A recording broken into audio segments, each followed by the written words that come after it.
été, commencé donc ce webinaire.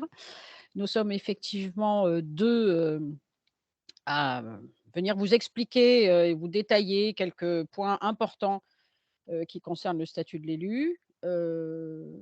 Saluons tous les élus, présents, donc je me présente, Geneviève Cercazot et Myriam Morin-Bargeton qui travaille dans mon service, qui est conseillère. Nous sommes 3 à l'AMF à suivre ces affaires de statut de l'élu parce que, nous avons des questions, quotidiennes sur ces sujets. C'est un très gros sujet, c'est un sujet mal connu. C'est un sujet mal connu par les élus eux-mêmes. C'est un sujet encore plus mal connu par les employeurs. C'est un sujet assez mal connu par les administrations, peut-être même l'administration fiscale. Enfin, on est dans un thème et de surcroît, on a toujours noté que dès l'élection, vous les élus, vous vous donnez immédiatement, si j'ose dire, à la collectivité et vous oubliez, vous n'avez pas le temps forcément de vous intéresser à ce qui vous concerne vous, c'est-à-dire ce qu'on appelle communément le statut de l'élu. Et donc on va essayer de réparer en 2 petites heures là ce soir et avec, en plus une présentation un peu précise sur le régime de retraite Fompel, on va essayer de réparer, ce manque parce que, vous n'avez pas le temps, on le sait, mais il y a des choses qu'il faut que vous sachiez, sur lesquelles il faut que vous soyez un peu vigilants. Voilà, c'est pour ça qu'on est là. C'est aussi pour ça que, alors Myriam est obligée, on a 2 postes, ne vous inquiétez pas, on va y arriver. Hem, donc le statut de l'élu, bon, tout le monde en parle, je vous dis, personne ne sait très, très bien ce que c'est malgré tout. C'est un ensemble de textes, qui existent, c'est clair, et c'est surtout effectivement une action constante de l'AMF, c'est pas se faire honneur que de dire ça, mais pour le faire connaître, pour vous le faire connaître, pour le faire connaître aux autres, pour le faire connaître aux partenaires, pour le faire connaître aux ministères sociaux, enfin voilà. Et puis, si cela vous intéresse, si vous avez après ces 2 heures, peut-être envie de travailler sur son amélioration, parce qu'après tout il existe, mais on peut aussi toujours, bien sûr, l'améliorer. Sachez qu'il y a un groupe de travail de l'Association des maires de France qui commence le 10 mai sur ce sujet, le 10 mai à 10h30, et que si certains d'entre vous sont intéressés, participer à ces travaux, eh bien, vous êtes les bienvenus. Il suffit de nous, prévenir par le biais de vos, directrices départementales et nous vous accueillerons avec les élus qui sont en charge de ce groupe. Hem, on va vous montrer. En fait, là, on a 2 heures de travaux, d'échanges, mais sachez que donc on a été obligé de résumer un peu, bien sûr, mais il existe donc une brochure que l'AMF rédige depuis 1995, heu, sur le statut de l'élu. Nous mettons dans cette brochure, qui est absolument librement téléchargeable sur le site de l'AMF, référence BW 7828, retenez juste cette référence. Retenez cette référence et allez voir de temps en temps. Pourquoi? Parce que cette brochure est mise à jour régulièrement. Il y a eu des années, on l'a mise à jour de façon mensuelle. Il y a des choses qui changent, il y a des chiffres qui changent, il y a des politiques qui changent et voilà. Donc il faut qu'elle soit à jour. Donc surtout, ne l'imprimez pas, si j'ose dire, parce qu'elle fait quand même, 90 pages ou plus de 100, enfin 100 pages maintenant. On essaye de pas trop dépasser les 100 pages, mais enfin quand même, et donc ne l'imprimez pas, ce serait écologiquement, peu correct. Mais par contre, allez regarder et dès que les nouveautés par rapport à la version précédente sont systématiquement en rouge. Voilà. Donc on a des c'est une brochure qui est très regardée, ça nous le savons parce que les chiffres sont impressionnants, et les nouveautés vous sont signalées en rouge sur, des chapitres qui vous concernent, voilà, qui vous concernent, qui vous et que vous avez envie de creuser à un moment donné du fait de votre situation personnelle. Parce qu'aujourd'hui, nous allons donc effectivement parler de vous. Alors, le plan de l'intervention, il est relativement simple. On va alors d'abord, je m'en excuse au préalable auprès des retraités, nous allons d'abord parler, conciliation du mandat et de l'activité professionnelle, pour tous ceux qui ont une activité professionnelle. Nous allons ensuite parler formation avec les 2 modalités de de fonds, qui sont accessibles. On va parler argent parce que de temps en temps il faut. On va parler indemnité de fonction et on va parler fiscalité parce que ça, c'est à la fois très à la mode et que les déclarations de revenus ont commencé à pouvoir se remplir dès ce matin. On va parler protection des élus, accompagnement financier de l'État parce que quand même il y en a un petit peu et puis retraite des élus, mais ça c'est beaucoup plus tard, hein, quand vous aurez après vos 50 ou 70 ans de mandat, vous songerez éventuellement à prendre une retraite. Voilà, enfin Juste bon. pour un petit complément pour la façon dont on mène la réunion. Est-ce que vous, alors on est sur Teams et ça fonctionne bien. Est-ce que vous préférez que les gens posent des questions sur le chat pour qu'elles soient cumulées en fin de réunion, qu'ils lèvent la petite main pour vous interrompre, pour vous poser des questions en cours, ou vous faites des arrêts entre chaque endroit pour poser des questions? C'est juste une sorte de règle du jeu parce que comme on est à distance, c'est pas toujours facile. Comment souhaitez-vous faire? On va peut-être envisager chat, pourquoi? Parce que je ne peux voir quasiment personne, sauf vous, monsieur Balandreau, donc C'est bravo, et bravo, beau choix. et parce que en plus j'ai l'écran pris par le Oui. PowerPoint, donc je pense que ça va être un peu compliqué. Le chat par contre, je peux regarder et à ce Oui, moment-là, et puis, je réponds, si j'ose dire, mais évidemment, il faut qu'il y ait échange, hein, ouais, on est d'accord, OK. Donc on parce lève que la main pour l'échange, on lève la petite main pour les uns les autres et peut-être que quelqu'un, surveillera ces mains qui se lèvent, donc peut-être, Valérie ou Jeanne, surveiller voilà, les mains qui se lèvent pour permettre parce que je sais que celui qui parle n'a pas toujours tout à fait, la vision de tout ça. OK? parfait. Oui, oui, parce qu'il faut quand même qu'il y ait possibilité de pouvoir poser des questions, bien sûr. Bon, alors, le premier chapitre, je passe la parole à Myriam Morin-Bargeton et c'est donc sur le chapitre mandat et activité professionnelle.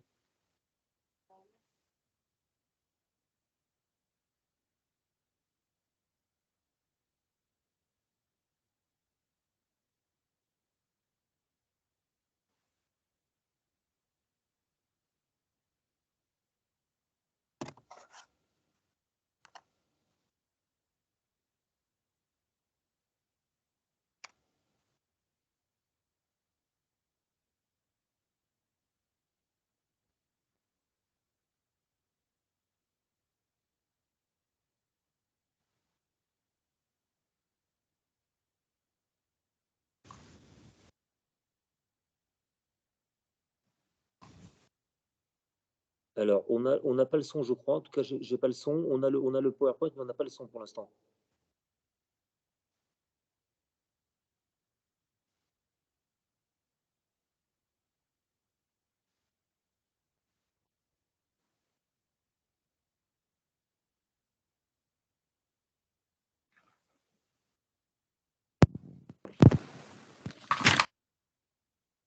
L'image de Myriam est très saccadée et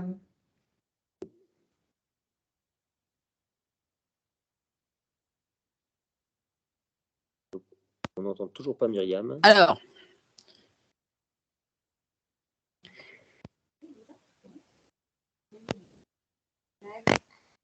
là, j'essaie de voir les autres. Ah, on entend un son, mais par l'autre côté. On entend est-ce que ça marche, mais pas très fort du tout.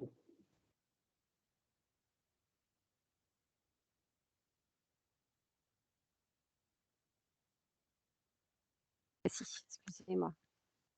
Ah. Non? Oui? Allez-y. Allô? Oui, vous m'entendez? Oui. Super. Top, c'est parti. On re-switch. Magnéto.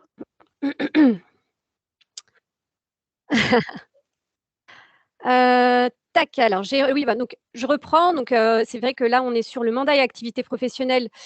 On va aborder les différentes possibilités pour vous de concilier ces deux activités parce que c'est vrai que la plupart des élus en activité professionnelle au moment de leur élection vont choisir de conserver leur emploi pour différentes raisons qui sont assez évidentes telles que le salaire et la cotisation à votre retraite, bien sûr.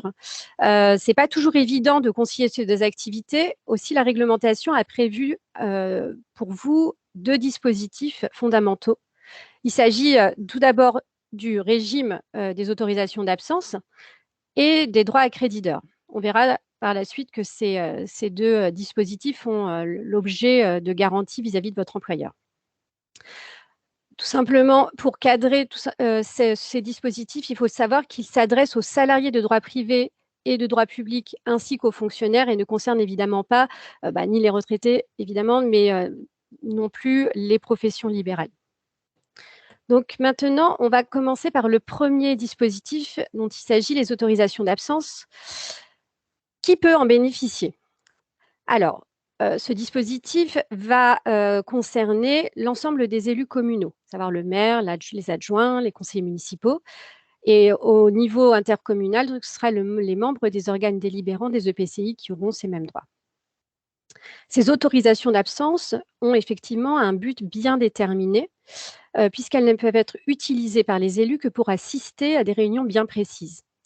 Donc, il va s'agir des séances plénières du conseil municipal, des réunions des commissions instituées par délibération du conseil municipal, et encore, enfin, même les réunions des assemblées délibératives et des bureaux des organismes où les élus représentent la commune.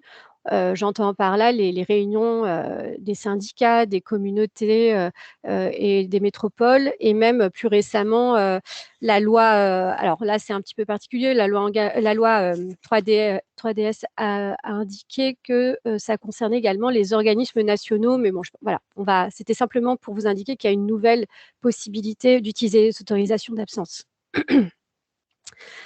Ces autorisations d'absence, on peut en bénéficier en respectant un certain formalisme. Il va falloir prévenir par écrit votre employeur de la date et de la durée des absences envisagées. Il n'y a pas réellement de délai de prévenance inscrit dans les textes, mais c'est vrai qu'il est quand même recommandé de le faire dès que vous en avez connaissance. L'employeur, quant à lui, doit vous laisser vous rendre à cette réunion. C'est une obligation, il ne peut pas refuser que vous utilisiez ces autorisations d'absence. Maintenant, à la question de savoir, est-on rémunéré par son employeur lorsqu'on utilise des autorisations d'absence dans ces cas bien précis? Eh bien, dans les textes, il faut savoir que l'employeur n'est pas tenu de payer ces temps d'absence. Donc, voilà, ça dépend. C'est pour ça qu'on a mis « ça dépend », parce qu'il y a autant de situations que d'élus en activité professionnelle. Il faut quand même avoir en tête que ces temps d'absence sont, dans les textes, assimilés à une durée de travail effective, donc pour la détermination des congés payés et de l'ancienneté. Maintenant, concrètement, en toute honnêteté, ça s'avère quasiment impossible à mettre en œuvre en droit privé. En matière de salariés de droit privé, c'est quasi impossible à le concrétiser. En ce qui concerne le public, c'est très difficile. Ça arrive quelquefois que ce soit assimilé à du temps de travail effectif pour générer les congés payés, mais ce n'est pas automatique ni évident. À ce régime des autorisations d'absence s'ajoutent les créditeurs. Vous avez dû en entendre parler. Les créditeurs, en fait, l'ensemble des élus municipaux peuvent en bénéficier, mais ces créditeurs, ils ont une particularité puisqu'ils ont un but différent des autorisations d'absence. Ils vont vous permettre d'avoir le temps nécessaire à l'administration de la commune ou de l'organisme auprès duquel vous la représentez. Ces créditeurs vont également vous permettre de préparer les réunions des instances auxquelles vous participez. Donc, c'est vraiment un temps de gestion de la commune, contrairement aux autorisations d'absence qui sont plutôt un temps de participation à des réunions spécifiquement déterminées. Comment ça se concrétise? Je vais switcher sur le tableau des montants trimestriels du créditeur, puisque les créditeurs sont c'est une enveloppe forfaitaire et trimestrielle d'heures qui va vous être octroyée. Et le montant de l'enveloppe va être déterminé en fonction, d'une part, de la catégorie de mandat et d'autre part, de la strate de la population de la commune. Comme vous le voyez dans le tableau, un maire d'une commune de moins de 3 500 habitants aura 122h30 par trimestre. Un conseiller municipal aura 10h30. Donc, voilà, c'est vraiment défini en fonction de ces deux critères. Si j'en reviens donc maintenant à la manière au formalisme, parce que là, pour le coup, on peut vraiment parler de formalisme assez strict et précis qui sont prévus dans les textes. Pour pouvoir bénéficier des crédits d'heures, il va falloir que vous préveniez par écrit et en amont, au minimum 3 jours avant votre absence. Et dans cet écrit, qui préviendra votre employeur, il faudra indiquer la durée des absences envisagées, la durée du crédit d'heure qui vous reste, la date évidemment de l'absence, etc. L'employeur, au même titre que pour les autorisations d'absence, doit vous accorder le bénéfice de ces crédits d'heures. Et je voulais attirer votre attention sur un point particulier. Je ne sais pas si parmi nous, il y a des élus enseignants, puisque pour eux, le bénéfice en fait de ces crédits d'heures va se faire via l'aménagement de leur emploi du temps. Voilà, il faut juste l'avoir en tête, sachant qu'il va falloir faire une demande au rectorat. Souvent, c'est l'été précédent la rentrée scolaire. Donc, il faut l'avoir. Enfin, ça arrive très vite et souvent, on se retrouve à la rentrée avec des élus qui nous disent, bah voilà, j'ai demandé et j'arrive pas à avoir mon aménagement de temps de travail. C'est pas forcément. Voilà. Il y a un temps de prévenance et d'organisation, hein, tout simplement, du service scolaire. Il faut en tenir compte. Enfin, pour la question de savoir si on est rémunéré, là, c'est clair et net. Non, l'employeur ne paie pas ses temps d'absence. Ils sont également assimilés à une durée de travail effective, mais tout comme pour les autorisations d'absence, c'est très difficile à mettre en œuvre. Donc, bon, pour le moment, on n'a pas de grande réussite ni de grand succès sur cette mise en œuvre. Donc, voilà le tableau. J'espère qu'il n'a pas subi de modification là, depuis ces 2 dernières années. Il est à jour.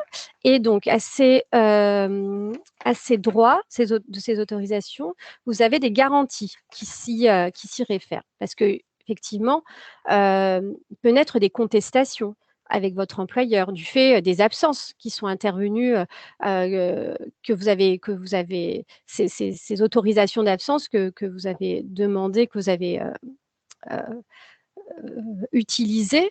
Et souvent, l'employeur peut ne pas comprendre et réagir de manière pas forcément adéquate. Il faut que vous ayez en tête que, tout d'abord, il existe un principe de non-discrimination des élus à raison de leur mandat. Et par ailleurs, les employeurs, il leur est interdit de vous sanctionner disciplinairement, de vous déclasser professionnellement ou encore même de vous licencier en raison de l'exercice de votre mandat et donc de l'utilisation de ces absences, par exemple. Le cas échéant, si ça devait avoir lieu, c'est sanctionnable sous peine de nullité et de dommages et intérêts avec réintégration ou reclassement dans l'emploi de droit. Donc, si on pouvait vous donner un conseil par rapport à l'utilisation de ces crédits d'heures ou de ces autorisations d'absence, c'est d'une part de bien respecter le formalisme pour être bien droit dans vos bottes, en fait, s'il devait y avoir par la suite un contentieux de la part de votre employeur ou tout simplement si lui vous refuse de manière systématique alors que vous aviez demandé de manière légitime et en respectant le formalisme, ça sera toujours utile pour vous pour pouvoir contester ces refus ou ces sanctions, le cas échéant, qui sont complètement interdites. Oui. Oui, vas-y. Petite alerte. Alors, à ce stade, je voudrais vous donner une information très importante qui ne figure pas sur le PowerPoint, mais qui est très importante, parce que ça, c'est un gros souci et d'un éventuel conflit clair entre un élu et son employeur, et d'ailleurs entre un élu et la sécurité sociale. Vous allez voir, c'est l'élu qui est placé en arrêt maladie. Il peut vous arriver, très malheureusement, d'être malade. Soit vous êtes complètement au fond de votre lit avec 42 de fièvre et de toute façon, vous ne pouvez pas ni aller travailler, ni aller en mairie, d'accord? Mais il y a des situations qui dépendent de chacun, qui dépendent de la nature de la maladie, et cetera, qui peuvent faire qu'on vous arrête pour votre activité professionnelle, mais vous pouvez, de fait, exercer une partie de votre activité d'élu.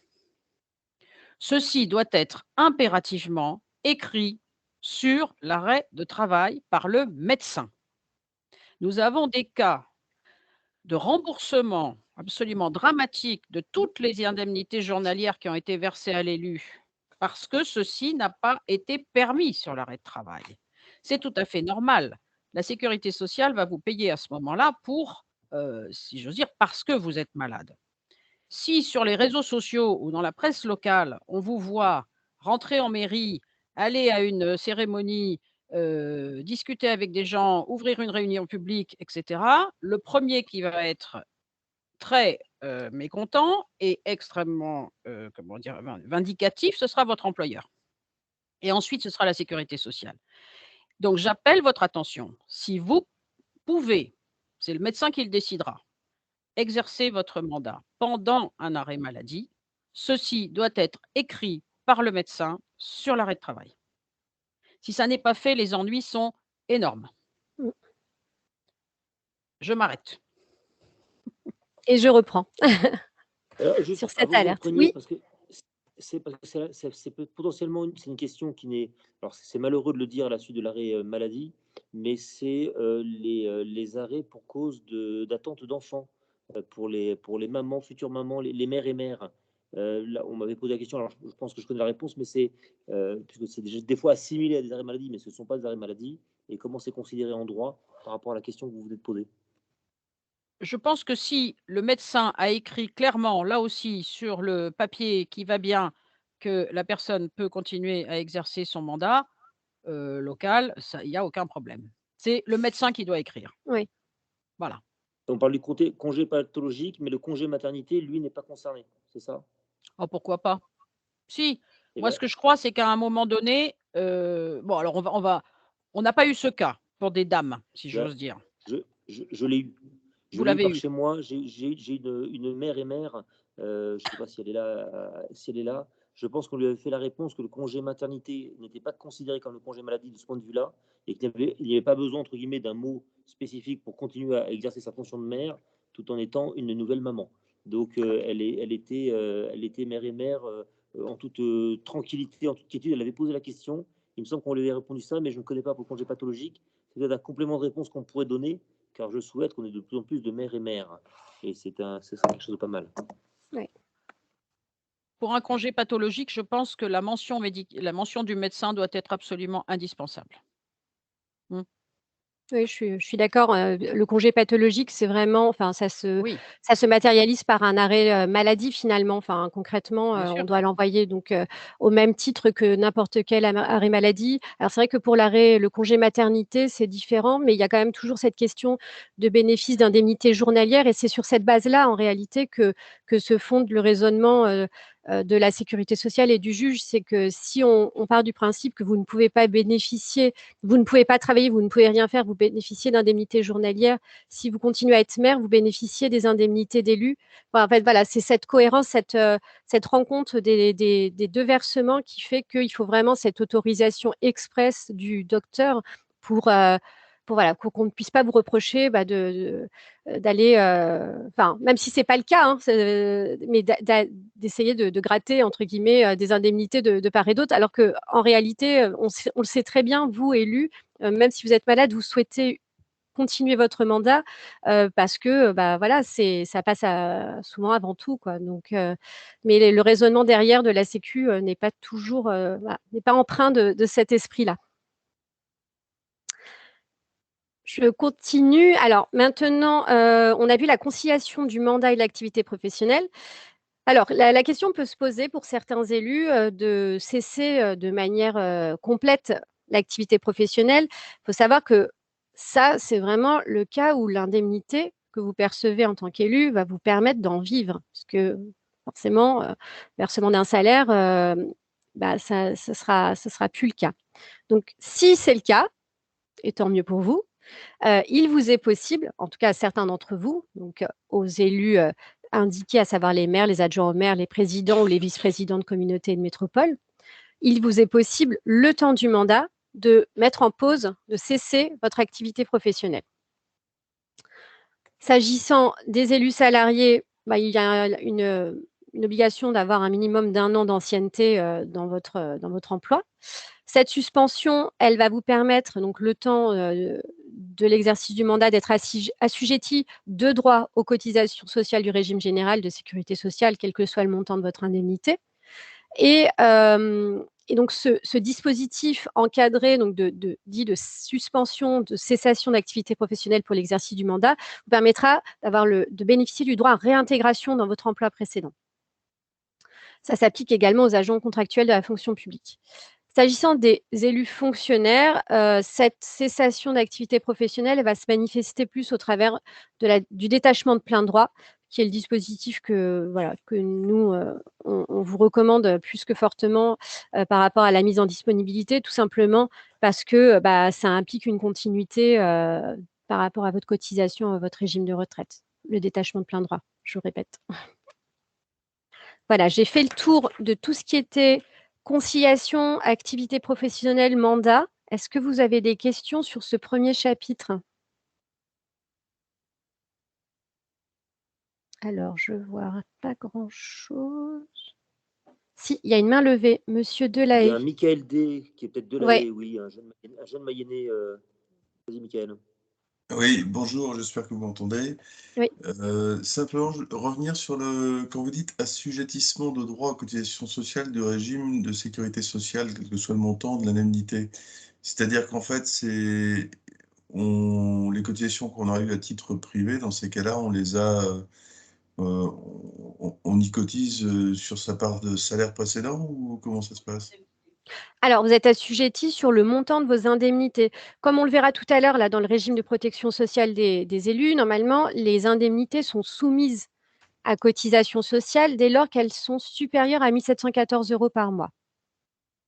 Là, quel que soit le montant de votre indemnité, à partir du moment où vous êtes dans le régime de cessation de l'activité professionnelle pour l'exercice du mandat, vous allez cotiser de droit, même si vous êtes en dessous de 1 714 € par mois. Mais c'est sur le montant de vos indemnités, c'est pas sur le. Là, on n'est plus dans le cadre d'un versement de salaire en parallèle. C'est vraiment, voilà, vous ne faites plus que votre mandat de maire. Et donc, de fait, vous avez quand même du fait de cette cotisation, quel que soit le montant de l'indemnité, vous allez bénéficier de beaucoup plus, d'avoir des droits ouverts beaucoup plus importants au niveau du régime général de la sécurité sociale. D'accord. Et j'avais une deuxième question, j'en profite, Oui. c'était concernant les créditeurs et absences.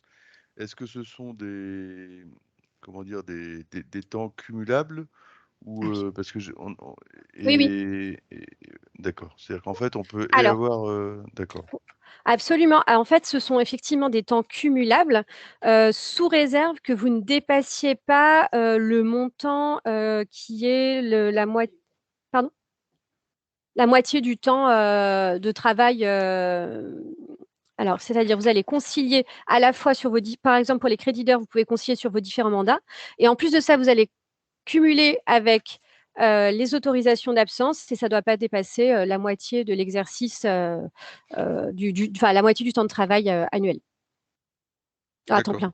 Excusez-moi, je ne suis pas très claire. C'est pas si, ça va? Si, c'est clair. Merci. Ok. Je ne sais pas s'il y a d'autres questions sur ce volet-là. Ouais. Très bien. Alors, nous poursuivons avec le droit à la formation. Je m'échappe.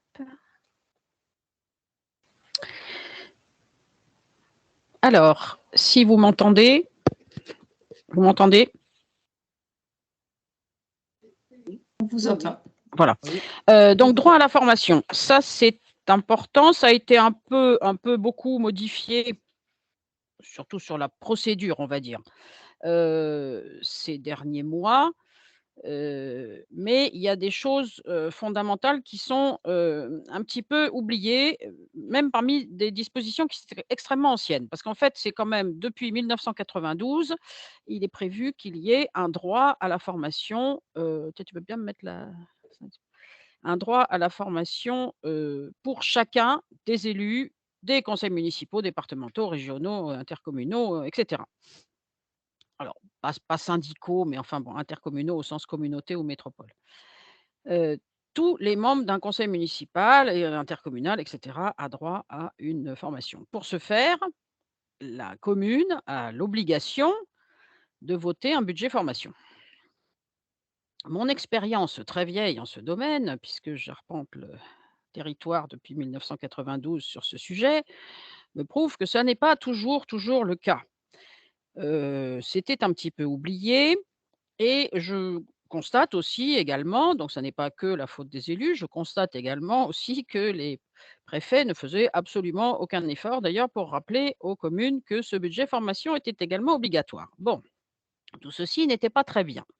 Alors, d'abord parce que c'est un droit de chacun au sein du conseil municipal et puis qu'ensuite le budget n'est quand même pas quelque chose d'extrêmement, important dans la mesure où vous allez le voter, vous êtes obligé de le voter, hein, je rappelle, vous l'avez certainement voté, je vous fais confiance, allez comme ça spontanément. Vous entre 2 et maximum 20 de ce qu'on appelle l'enveloppe indemnitaire, c'est-à-dire l'indemnité du maire et des adjoints en exercice. Bien, on va faire court. Heu, Ce budget, admettons que vous l'ayez voté. Ça n'est pas suffisant. Après ça, il faut impérativement que vous délibériez entre vous pour la façon de l'utiliser. Parce que si vous n'avez pas une discussion, aimable, sur, j'allais dire, le plan de formation du conseil municipal, qui peut très bien consister à dire que la première année, c'est le maire et les 2 adjoints qui sont prioritaires, l'année suivante, que 3 autres, l'année enfin, voilà, faire un plan de formation. Tout le monde ne va pas je sais très bien, je connais les montants d'indemnité, donc entre 2 si c'est 10 de l'enveloppe indemnitaire, si vous voulez, c'est effectivement des sommes relativement petites. Mais si vous ne décidez pas entre vous du plan de formation, de la façon d'utiliser ce budget, eh bien, le premier élu qui se présente, qui a trouvé une formation, lui, formation qui rentre dans le budget qui a été voté et que personne n'a vraiment décidé de la façon dont on allait utiliser le budget, il l'emporte. Je vous donne un exemple. Récemment, on m'a appelé un vendredi matin ici à l'AMF. Ça venait d'un département, peu importe, une association départementale, avec un élu un peu paniqué, un président d'intercommunalité, parce que un élu avait trouvé une formation à 11 000 €. C'était, je précise, une formation sur 3 ans et que cette formation à 11 000 €, ben, ma foi, le budget formation de l'interco permettait de le payer. Ils n'avaient jamais effectivement discuté entre eux de la façon d'utiliser le budget. Il n'était pas question de trouver il n'y avait pas, si vous voulez, de raison de dire non à cet élu. Si ce n'est peut-être d'essayer de lui faire, comment dire? De lui dire que tous ses collègues allaient le regarder d'un très sale œil pendant tout le reste de l'année parce qu'effectivement, il ponctionnait à lui tout seul le budget formation de l'année. Mais mis à part ce comportement, aucune raison en droit ne permettait au président de l'interco de refuser cette dépense. Voilà. C'est arrivé, c'était il y a 15 jours. Je vous engage donc à vérifier enfin, à avoir cette discussion si vous ne l'avez pas eue. Si vous l'avez déjà eue, c'est parfait, ça marchera très bien. Voilà et ça, c'est des histoires qui nous remontent, voilà, régulièrement et c'est un peu dommage. Alors, droit à la formation, pour pouvoir aller en formation, effectivement, là, ça s'adresse aussi aux salariés et enfin, à ceux qui ont un employeur, tout simplement. Vous avez la possibilité d'avoir un congé formation supplémentaire. Donc ça vient en plus des autorisations d'absence, en plus du crédit d'heure. Vous avez 18 jours sur toute la durée du mandat que vous pouvez caser, n'importe comment pour et pouvoir auprès de votre employeur avec un formalisme qui est encore plus strict et que je vous épargne là ce soir, qui figurera dans la brochure statut de l'élu et qui vous permet d'avoir sur votre mandat 18 jours de congé formation. C'est important. Autre règle absolue, totale, les élus se forment devant des organismes de formation agréés spécifiquement par le ministre chargé des collectivités locales. Donc, il n'est pas question de se former enfin, vous pouvez aller ensuite faire de l'information, j'allais dire un peu partout, peu importe. Mais dès l'instant où c'est le budget formation, c'est-à-dire le budget de la commune, de l'interco, qui prend en charge ou, de toute façon, vous le verrez dans 2 minutes, votre DIF, c'est-à-dire votre droit individuel à la formation, eh bien, ce sera forcément devant un organisme de formation agréé. Parce que tout simplement, on s'est dit qu'il pouvait y avoir effectivement des organismes plus ou moins sérieux qui se lancent sur ce créneau et qui surtout vous offrent vous offrent, vous fassent payer très cher des formations assez peu en relation avec votre mandat. Ça pouvait arriver. Donc il y a un contrôle qui est d'ailleurs beaucoup plus drastique encore maintenant sur l'agrément et sur le sérieux des organismes, même une fois qu'ils sont agréés. Voilà. Là, vous êtes tranquille, si j'ose dire, en Sarthe-et-Mayenne, vous avez 2 associations de maires qui sont chacune agréées formation, ce qui est déjà une chance et je veux dire, parce que ça vous permet d'avoir accès assez facilement et près de chez vous, si j'ose dire, à des formations utiles, pour vos mandats. Alors, 2e budget formation, donc vous avez bien compris, de budget formation, surtout délibérer de la façon dont tu l'utilises. 2e solution pour avoir accès à la formation, le droit à la formation. Ce droit à la formation, à mon avis, il a été créé d'ailleurs parce que, de temps en temps, on est obligé de le constater, preuve à l'appui, on ne donnait pas accès suffisamment aux élus au budget formation. Tout simplement parce qu'on ne l'avait pas voté, par exemple. Et donc, à un moment donné, en 2015 à peu près, il y a le législateur a créé un droit individuel à la formation qui, cette fois-ci, est géré par l'élu tout seul. Il n'a pas à demander au maire ou au président d'interco si, voilà, d'utiliser telle et telle somme du budget. Ça va se passer, j'allais dire, entre lui et lui, quasiment. Alors, comment ça marche ce DIF? C'est très simple. Vous qui avez des indemnités de fonction, je souhaite que vous en ayez tous d'ailleurs, on y reviendra, vous cotisez, 1. Donc tous les élus qui payent une indemnité qui ont une indemnité de fonction cotisent 1. Ça crée un fonds et ce fonds, permet d'assurer des crédits formation pour l'ensemble des élus. Alors cette fois-ci, indemnisés ou pas, c'est-à-dire les conseillers municipaux, par exemple. Donc c'est un espèce de fonds de solidarité formation, on va dire et ensuite la caractéristique, c'est que vous avez un crédit par an.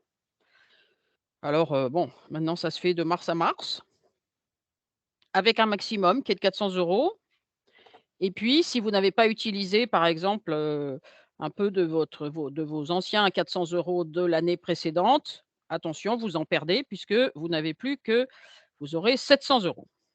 Normalement, je ne sais pas si vous êtes allés regarder, je ne sais pas si vous avez déjà essayé de vous inscrire, je souhaite que oui. C'est toujours intéressant. C'est intéressant parce que alors maintenant, ceci, s'organise autour d'une immense plateforme qui, en fait, ressemble beaucoup à Mon compte formation, de tous les salariés. Donc ça s'appelle Mon compte élu. Ça a été monté par la Caisse des dépôts et bon, sous la houlette du ministère chargé des collectivités locales. Imaginez que vous avez effectivement des dizaines et des dizaines de milliers d'élus embarqués sur cette plateforme, soi-disant avec des comptes qui sont parfaitement à jour et cetera. Donc les débuts ont été un petit peu compliqués, un petit peu difficiles. Je vous passe les détails et il y a surtout, à notre grande, tristesse, les premières qui ont été vraiment, comment dire? Pénalisées furent les femmes. Alors pourquoi parce qu'elles, elles arrivaient, elles essayaient d'avoir accès à Mon compte formation, Mon compte élu et en fait, elles n'existaient pas. Donc on s'est interrogé, puis au bout d'un moment, on s'est vu que c'était régulièrement un problème de femmes. Donc le problème était que la Caisse des dépôts n'avait pas inventé le fichier des élus, il avait pris tout simplement le répertoire national des élus, celui que fait le ministère de l'Intérieur après une élection, après l'élection, municipale. Oui, mais alors entre les noms en France, vous remarquerez qu'il y a aucune politique vraiment claire sur la façon d'écrire les noms des gens, surtout les noms des femmes qui éventuellement peuvent avoir leur nom de naissance, leur nom marital, leur nom d'usage. etc. Donc, les femmes se retrouvant très souvent avec 1, 2, voire 3 noms, objectivement, le logiciel ne s'y retrouve plus du tout et le résultat, c'est qu'elles, entre guillemets, «n'existent pas» sur la plateforme. Le conseil qu'on donne à tous, mais j'imagine que vos directrices vous l'ont déjà dit, c'est de saisir l'association départementale de maires et ensuite nous avons mis en place un dispositif, heu, avec, 2 personnes qui envoient, si j'ose dire, les problèmes à la Caisse des dépôts et consignations, de façon à ce qu'elles puissent être réglées. Donc on a fait un système pyramidal pour que, ça puisse être réglé très facilement. Je vous prie de m'excuser, je ne bois jamais pendant que j'interviens, mais j'ai enfin bref, la voix qui risque de lâcher, donc je préfère essayer de tenir jusqu'au bout. Voilà. Donc, formation, je vous engage à y comment dire? À y participer, à utiliser ce crédit formation. Vous voyez bien que si jamais vous ne l'utilisez pas, il se il va finir par se perdre. Et puis, sur le budget formation, surtout, pardonnez-moi, et ben, préciser l'utilisation. Y a-t-il des questions? Pendant que je m'étouffe.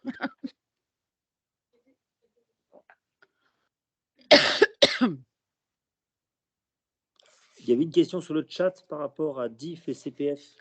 Est-ce que c'est la même dénomination, c'est la même chose ou pas? Oui, globalement, c'est ça. La seule chose que je voulais vous dire clairement, c'est par rapport la seule difficulté, c'est par rapport aux élus qui sont chômeurs. Il se trouve que si jamais ils s'inscrivent Oui. pardonnez-moi. S'ils inscrivent, heu, Lors de le leur fait déclaration.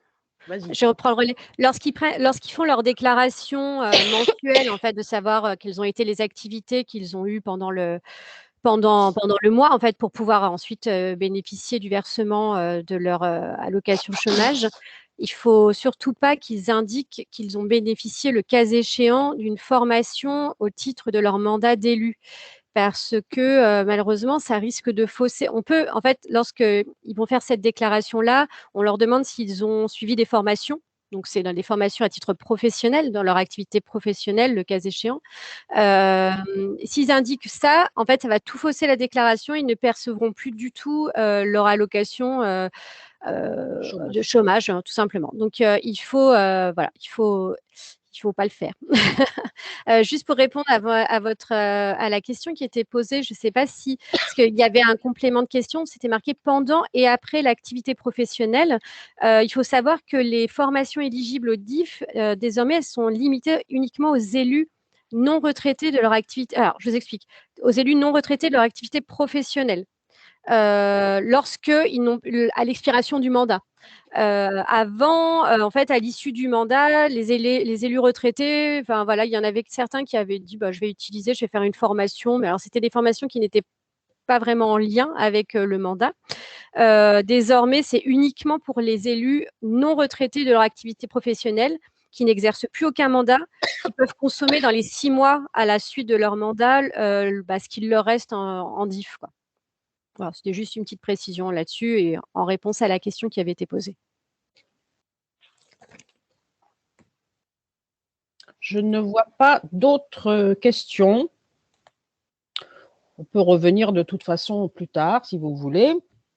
Alors, si j'arrive à parler, attaquons les indemnités de fonction et la fiscalité. Qu'est-ce qu'une indemnité de fonction? Alors déjà, ça, c'est un premier problème, parce que la loi, qui est toujours absolument en vigueur, jamais modifiée, volontairement jamais modifiée d'ailleurs, indique que les fonctions sont gratuites. Donc ça, c'est déjà intéressant. Et il n'y a pas de définition de l'indemnité de fonction. Donc, c'est un non-être. C'est un truc hybride, juridiquement non identifié, ce qui pourrait ne pas être gênant finalement, mais ce qui est un tout petit peu, agaçant quand Il s'agit de savoir si c'est cumulable. Alors au début, par exemple, est-ce que c'était cumulable avec une allocation chômage? Je vais vous dire, Pôle emploi n'était pas du tout d'accord. Il a fallu qu'on négocie ici à l'AMF, là je me souviens, pour dire non, non, attendez, vous avez des élus qui travaillent, qui ont une activité professionnelle, qui peuvent se retrouver au chômage, qui ont besoin d'être au chômage pour pouvoir retrouver une activité professionnelle. Par pitié, c'est compatible. Et c'est pas du tout évident. Donc, c'est pas, on ne sait jamais si c'est compatible avec une allocation ci, une prestation ça, parce que c'est un rien. Vous voyez, ça n'est pas. Bon. Alors, après ça, on vous dit, Myriam, s'il te plaît. Après ça, on vous dit, qu'est-ce que c'est que l'indemnité? Bah, si vous regardez à quoi elle est soumise, bah, c'est quand même, ça s'apparente quand même drôlement à un salaire, il me semble. Mais ça n'en est pas un. C'est-à-dire que c'est soumis à CSG, c'est soumis à CRDS, c'est soumis de temps en temps à cotisation sociale, enfin de façon obligatoire si vous avez plus de 1 714 € par mois sur une ou plusieurs indemnités. Vous avez une cotisation de retraite obligatoire, vous avez une cotisation de retraite complémentaire, ça peut être saisissable et c'est imposable comme un salaire. Seule différence, on verra dans 2 secondes, c'est que vous avez un abattement fiscal tout à fait particulier. Mais du coup, cette chose est quand même étrange, on va dire. Et elle restera étrange, je crois, tant qu'on est dans ce système où on ne veut pas salarier les élus. On ne veut quand même pas faire en sorte qu'ils fassent absolument tout ça gratuitement. Donc on est dans un système hybride, mais qui de temps en temps, pour des motifs et pour des prestations sociales auxquelles ont droit les élus, est quand même un peu problématique. Alors, sur l'indemnité, le principe sur lequel se bat l'AMF d'ailleurs depuis des années, c'est le maire a droit au montant de l'indemnité fixé par la loi. Voilà. Pas de débat. Pas de discussion de marchand de tapis au sein du conseil municipal. Premier principe. Quand on a réussi à faire passer ce principe après des années de lobbying intense, eh bien, on s'est fait engueuler. Nous, l'AMF, parce que c'était inadmissible, on ne se rendait pas compte du montant des indemnités, du budget de la commune, qu'on ne pouvait pas faire supporter ça à la commune. Alors on est resté ferme, et parce qu'on s'est fait engueuler par des élus, hein, soyons clairs. Mais vraiment, hein, engueuler. Et on a dit que pour nous, c'était un principe. Voilà. D'abord, c'est un principe. Ensuite, je donnais, moi, toujours comme conseil aux nouveaux élus de faire un calcul très simple. Vous prenez, vous notez bien toutes les heures que vous faites au cours d'un mois, et puis vous mettez en regard le montant de l'indemnité. Faites une petite division. Enfin, vous calculez votre tarif horaire, quoi. Et là, vous verrez que pour certains d'entre vous, je tiens à dire que je n'ai absolument rien contre les femmes de ménage, mais vous n'avez pas le tarif d'une femme de ménage. Donc, ce que l'élu fait, ce que le maire fait en particulier, parce que entre le maire et les autres élus, pardonnez-moi, il y a quand même une différence de, entre parenthèses, de responsabilité. De toute façon, il y a énormément d'activités pour tous les élus, et de surcroît pour le maire, une responsabilité en plus, et qui n'est pas neutre. Je pense d'ailleurs que si tout le monde savait quelles sont les responsabilités avant de s'engager dans la vie communale, on pourrait peut-être réfléchir. Voilà. Mais il vaut mieux pas savoir par moment, parce que vous partez comme ça avec beaucoup d'enthousiasme. Donc, le maire ne vole pas son indemnité. Toute peine mérite salaire. Enfin, je peux vous sortir toute une série de phrases comme ça, de ce type, qui vous prouveront que l'AMF ne changera pas de position sur ce sujet et que c'est quand même absolument dramatique qu'après s'être battu pendant des années pour qu'il y ait une automaticité du versement de l'indemnité pour les maires, certains de ces maires veuillent absolument avoir moins. Voilà, c'est tout. Je l'ai dit. Alors, sur ce, les indemnités des adjoints et des conseillers municipaux délégués. Dans toutes les communes de moins de 100 000 habitants, c'est simple, on fait un pot commun, on met le maximum de ce qui pourrait être versé et on répartit puisqu'il va falloir forcément un peu bouger les maximums pour intégrer les conseillers municipaux délégués et pouvoir leur assurer une petite indemnité de fonction. Voilà, bon, tout ça a déjà été fait, vous l'avez fait, c'est parfait, on ne revient pas là-dessus. On insiste quand même toujours sur le fait qu'une indemnité de fonction, c'est conditionné à l'exercice effectif des fonctions. C'est-à-dire qu'il faut une délégation du maire pour les adjoints et les conseillers municipaux délégués, ça c'est absolument impératif et ça se fait sous forme d'arrêté. Ça veut dire aussi qu'un adjoint, parce qu'au début, le couple maire-adjoint fonctionne toujours très bien, c'est comme dans les couples. Après quelques temps, quelques mois, enfin, peut-être jamais, hein, mais bon, il peut y avoir un petit flottement. Ce petit flottement peut se traduire aussi par quelque chose d'un peu plus enfin bref, vous n'êtes plus du tout d'accord entre maire et adjoint sur la poursuite de ce qu'il faut faire dans la commune. Alors dans ces cas-là, c'est très simple. C'est pour ça que moi, ici, nous tenons, nous les juristes, tout beaucoup, ça n'est pas du tout infamant, hein, nous tenons à l'appellation adjoint au maire. Ce n'est pas des maires adjoints. C'est pas vrai? Ça n'existe pas, les maires adjoints. C'est un adjoint au maire. Et en fait, vous faites équipe. Et le jour où, au sein de l'équipe, il n'y a plus la confiance, il n'y a plus, voilà, ça ne fonctionne plus, j'allais dire, pardonnez-moi, mais un peu comme dans un couple, hein, ça arrive, voilà, eh bien, le maire, qui de toute façon ne pourra pas faire fonctionner la commune dans ces conditions, va supprimer les délégations à son adjoint et supprimer les indemnités de fonction immédiatement en même temps.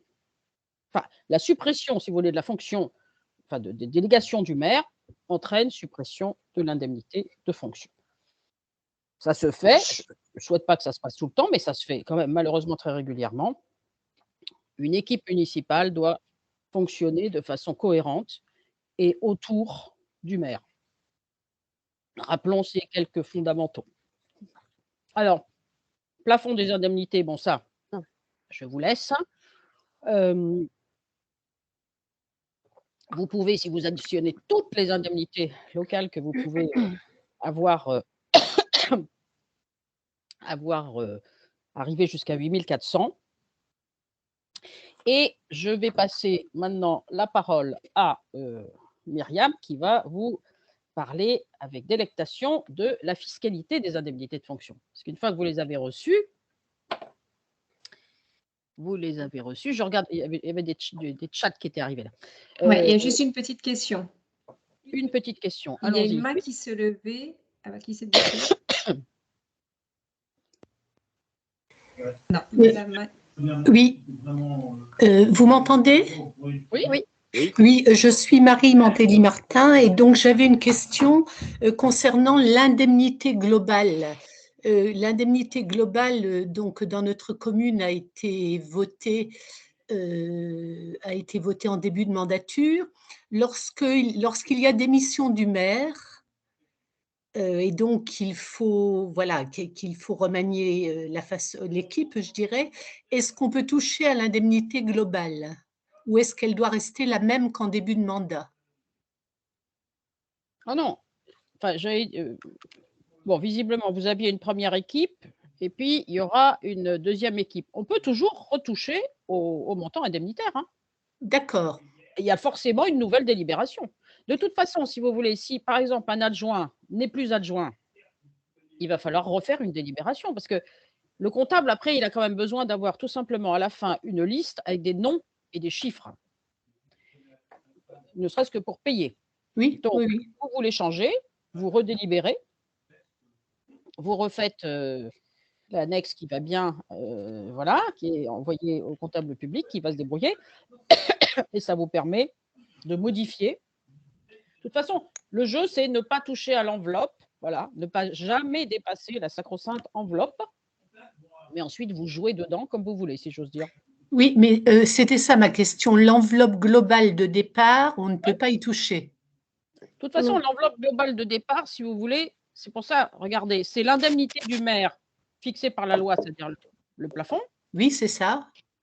Plus l'indemnité maximale, c'est-à-dire là aussi le plafond des adjoints. D'accord, ça y est, j'ai compris. Mais des adjoints en exercice. Si vous n'avez pas pris assez d'adjoints, si j'ose dire, vous n'avez pas autant d'adjoints que ce que la loi pourrait vous donner, vous ne pouvez pas me compter ça sur 5 adjoints alors que vous n'en avez pris que 4. Hein. Oui, ben Voilà. le problème risque d'être là, oui. Bah, à ce moment-là, réalisez un adjoint, D'accord, vous voyez, et vous rebattez les cartes. d'accord, merci. Oui, pour être très précis sur la question, effectivement, l'enveloppe peut changer du moment qu'elle reste dans le cadre de l'enveloppe indemnitaire globale. Tout Donc à en fait, fait. ça se modifie à tout moment, du moment qu'on Oui. reste dans le nombre d'adjoints qui est prévu par la commune, avec les maximums prévus, maximum d'adjoints, maximum d'enveloppe. À l'intérieur de ça, on fait ce qu'on veut. Ça arrive régulièrement quand on se rend compte que des fonctions sont un peu compliquées à assumer et qu'on veut mettre un conseiller délégué en plus. Ou un vice-président dans les Comcom, ça bouge beaucoup, ou ça a beaucoup bougé dans le mandat d'avant à cause des compétences complémentaires qui ont été prises par les uns et par les autres. Et si l'enveloppe globale était consommée d'avance, eh ben, on diminuait chacun pour introduire un conseiller délégué de plus ou un membre de plus au-delà des chiffres de base des adjoints. Et puis sinon, mais du moment que l'enveloppe globale, elle peut bouger. Hein. Si vous étiez en dessous de l'enveloppe globale à la première fois, vous avez le droit de monter à l'enveloppe globale la fois d'après. D'accord. S'il y a des adjoints supplémentaires, par exemple, ça fait monter l'enveloppe globale. Tout à fait. Exactement. Ok, merci. Il y a d'autres questions sur ce... Non? Alors, on va passer à la fiscalité, sujet au demeurant très sympathique, mais qui vous concerne tous, surtout là sur la période à venir, là, pendant 2 mois. Vous allez beaucoup y penser et beaucoup vérifier. Alors, en fait, il faut avoir, on va vous donner les choses à avoir en tête, et c'est finalement assez. Il y aura 3 chiffres, vous allez le voir après. Alors, les indemnités, comme l'a dit Geneviève tout à l'heure, donc qui sont les indemnités de fonction un être hybride juridiquement parlant, sont soumises à l'impôt sur le revenu. Donc, on va considérer les indemnités de fonction versées par les communes, par les intercos, par les sociétés d'économie mixte, les SPL, etc. Je vous renvoie à la brochure à nouveau qui vous donne la liste exacte des indemnités qui sont soumises à l'impôt sur le revenu. Donc, du fait de cet impôt sur le revenu, qui dit impôt sur le revenu dit prélèvement à la source, qui s'applique donc sur les indemnités de fonction. Avec la petite particularité pour les élus locaux, c'est que vous bénéficiez d'un abattement fiscal spécifique, qu'on appelle fraction représentative des frais d'emploi. Cet abattement fiscal spécifique va s'appliquer, en fait, alors je vais passer, voilà, comme ça, vous avez le tableau devant les yeux et vous allez comprendre. Si vous êtes dans une commune de moins de 3500 habitants, à partir du moment où vous avez au minimum un mandat indemnisé, vous allez bénéficier du montant de l'abattement fiscal de 1 507 €. La spécificité du mandat multiple indemnisé, donc vous allez également bénéficier donc, de ces 1 507 €, mais vous allez devoir faire l'application de ce qu'on appelle la proratisation. La proratisation, c'est que, imaginons que vous ayez 2 mandats indemnisés, et ben vous allez répartir cet abattement de 1 507 sur les 2 mandats. C'est un petit calcul en croix, pas très, très compliqué, mais vous n'allez pas pouvoir retirer les 1 507 sur chacun des 2 mandats. C'est ça qu'il faut avoir en tête. Donc, vous êtes un élu avec un mandat indemnisé dans une commune de moins de 3 500 habitants, vous retirez 1 507 €. Vous avez plusieurs mandats indemnisés, vous retirez les 1 507 sur les différents mandats indemnisés. Vous êtes élu dans une commune de plus de 3 500 habitants. Cette fois-ci, il y a 2 chiffres à connaître. Donc, soit vous allez retirer 661 € dans le cadre d'un mandat unique, soit vous avez plusieurs mandats et cette fois-ci, l'abattement est de 991 €. Donc voilà, il faut que vous identifiez la colonne dans laquelle qui vous correspond et que vous reteniez le ou les 2 chiffres qui vous concernent. Et à partir du moment en fait, où vous allez recevoir votre fiche d'impôt, il faudra que vous vérifiez en fait si cette FRFE a bien été appliquée, ou bien tout simplement regarder sur votre fiche, sur la fiche d'indemnité, ouais, tout simplement. Mais voilà, 3 chiffres à retenir, 1 507 pour les moins de 3 500, et 661 ou 991 en fonction de la situation dans laquelle vous êtes pour les plus de 3500. Je crois que Geneviève devait vous faire une petite alerte actualité. Alors, j'ai vu qu'il y avait un élu qui souhaitait prendre la parole. Là, l'alerte actualité, c'est tout simplement que la semaine prochaine, nous enverrons à toutes les associations départementales de maires la note fiscale de l'AMF. Parce que ces chiffres-là, nous, ce qu'on voudrait tout simplement, c'est que vous ayez, parce que ce n'est pas très, très compliqué, vous êtes forcément dans une de ces 3 cases et que vous reteniez l'abattement fiscal mensuel à laquelle vous avez droit. On sait que vous ne vous intéressez pas beaucoup à la fiscalité de vos indemnités, mais ce sujet n'est pas très bien, comment dire, appliqué par les services des communes ou de façon plus générale les services des collectivités locales. Et à la décharge des services qui s'occupent de vos fiches d'indemnité, ils ne reçoivent aucune formation.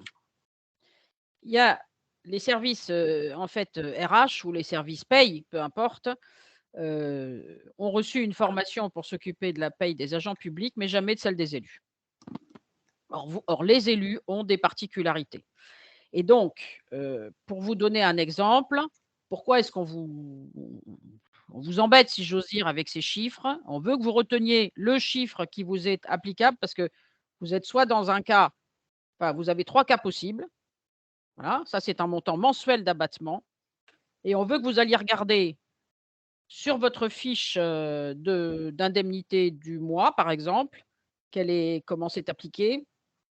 Et surtout, dès que vous aurez reçu la note fiscale, il faudra aller vérifier que cet abattement a bien été pris en compte déjà dans le cadre du prélèvement à la source qui vous a été prélevé pendant les 12 derniers mois de l'année, enfin les 12 mois de l'année 2021.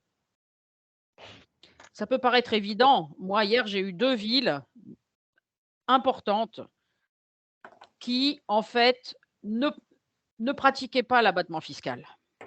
C'est-à-dire que les prélèvements à la source des élus étaient faux. Les élus étaient lésés, entre parenthèses, et ça faisait 3 ans que ça durait. Alors tout ça à cause d'un logiciel apparemment très complexe, etc. Mais il y a des aberrations. Il y a des aberrations, encore une fois, je ne jette pas la pierre aux fonctionnaires territoriaux, parce que c'est bien souvent des femmes qui gèrent tous ces domaines, parce qu'il n'y a aucune formation prévue pour elles ou pour eux. La formation, elles se la font en discutant entre elles se la font en regardant la brochure statut de l'élu à l'AMF, ou elles la font en nous appelant. Ce n'est pas tout à fait normal. Donc, on en a déjà fait part au président du CNFPT, parce que ce sont des sujets sur lesquels nous, on voudrait tout simplement que vous ayez la paix. Sauf que comme on est un peu dubitatif sur la façon dont ça se passe et sur d'éventuelles erreurs qui peuvent alors être en votre défaveur. Je veux dire, cette commune où on ne faisait pas l'abattement pour le calcul du prélèvement à la source, si vous voulez, vous aviez des élus qui, depuis 3 ans, étaient pénalisés. Simple. Mais vous avez aussi des erreurs que vous pourrez, vous, peut-être commettre, qui peuvent vous mettre en danger au niveau fiscal, ce qui est quand même très désagréable.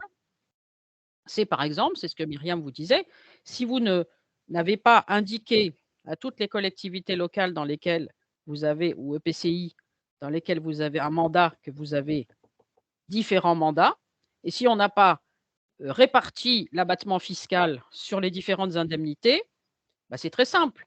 Vous allez avoir un abattement de 1507 sur l'une, un abattement de 1507 sur l'autre, un abattement de 1507 sur la troisième.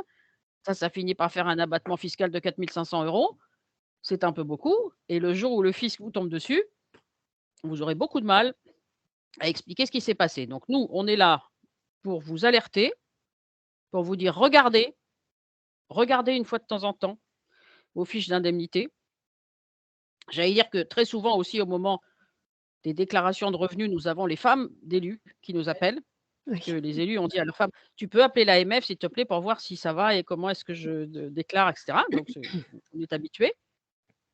Mais regardez un peu, j'allais dire, ne soyez pas lésés et ne commettez pas De fraude. de fraude fiscale parce que c'est comme ça que le service des impôts vont pouvoir, les catégoriser et ce serait quand même extrêmement dommage.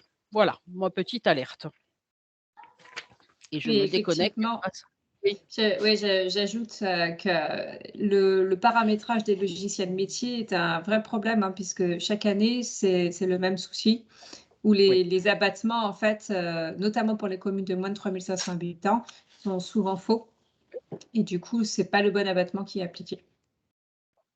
Alors du coup, on se retrouve avec, si vous voulez, parce que cet abattement de 1 507, il n'a pas été très, très facile à obtenir non plus, hein. Je précise que c'est un amendement AMF et c'est quand même dommage si on se retrouve avec des logiciels qui restent coincés sur, 661 € parce que c'est pas tout à fait le même montant. Oui.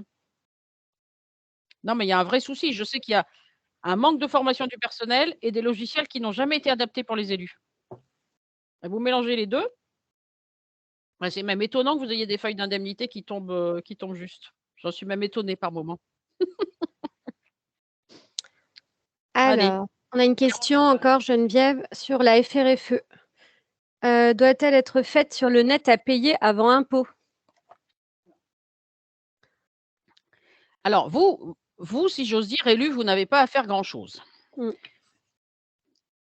Normalement, votre service, paye, mais même si c'est, effectivement, si restreint qu'il soit, il prend votre indemnité de fonction en brut, il enlève la CSG, la partie, comment dire? Déductible. Déductible de la CSG, il vous enlève l'IRCANTEC. Si vous êtes affilié à la sécurité sociale au titre d'élu, il vous enlève les cotisations de sécurité sociale et il vous enlève cette fraction représentative de frais d'emploi. Mais j'allais dire, c'est normalement le logiciel qui enlève et ça vous calcule ensuite la base imposable. Cette base imposable, vous devez l'avoir justement sur votre fiche d'indemnité et c'est celle-là, si j'ose dire, multipliée par 12 que vous devez voir réapparaître sur votre déclaration de revenus. C'est pas très mystérieux, vous voyez? On prend du brut, on vous enlève la CSG comme tout le monde, on vous enlève l'IRCANTEC parce que c'est une cotisation de retraite obligatoire, on vous enlève la sécurité sociale, on vous enlève donc la fraction représentative de frais d'emploi. C'est quoi cette fraction représentative de frais d'emploi? Ce terme barbare et hyper techno veut tout simplement dire que c'est une espèce de forfait, des frais de déplacement, des frais d'utilisation de votre voiture, de votre téléphone, de que sais-je. Enfin, ce sont vos frais et comme on considère que ce sont effectivement des frais, eh bien, ma foi, ils sont non imposables. Donc, ils doivent être déduits. Voilà. Et une fois qu'on a déduit ces choses, je précise que par contre, si vous avez une retraite complémentaire, là, il va falloir ajouter quelque chose. Et après, ça vous donne la base imposable. Donc, vous, votre fraction, nous, ce qu'on veut, c'est que vous connaissiez. En fait, on veut que vous la retrouviez sur votre feuille d'indemnité. Si ça marche bien chez vous, dans vos services de paye, vous devez retrouver celle que vous avez, qui vous est applicable. Donc, c'est un jeu. Retrouvez votre FRFE. Vous voyez? On a Alors, fait plus drôle, hein, je suis sûre. justement, nous demander comment vérifier que c'est le bon abattement. Alors ça va dépendre déjà de la catégorie dans laquelle vous êtes. Si vous êtes commune de moins de 3 500 ou de plus de 3 500, comme on vous l'a dit là sur le tableau qui est affiché. Et alors, imaginons, je ne sais pas, j'imagine que c'est par rapport peut-être à la proratisation que vous posez la question. Il va falloir faire une petite… Alors, là, comme ça, il va falloir faire la proratisation. Sincèrement, je vous invite vraiment à aller… Non, mais à nous appeler. À nous appeler. À nous appeler, oui, Là, voilà. je veux un coup de fil. Vous nous envoyez voilà, les documents et nous, on vous dira si l'abattement était correct, si la proratisation a bien été réalisée. Je vais répondre à Madame Berson, qui effectivement s'inquiète, mais il n'y a aucun problème. Vous avez, à un moment donné, vous avez une indemnité de 540 €. Alors là, c'est très simple, madame. Vous avez Vous êtes dans une commune de moins de 3005? Oui, non? De toute façon, vous avez 540 €. Si vous êtes dans une commune de moins de 3005, vous devez déjà enlever 1507. Donc, j'ai déjà une base imposable 0. Et admettons que vous soyez dans une commune de plus de 3005, ce serait pour un cas pour un autre élu. Eh bien, 540 moins 661, dites donc, j'ai encore 0. Donc, il est tout à fait normal que vous n'ayez rien sur votre feuille de déclaration de revenus. Parce que tout simplement, c'est 0. Et donc, vous n'avez, par exemple, tout au long de l'année, jamais payé un prélèvement à la source.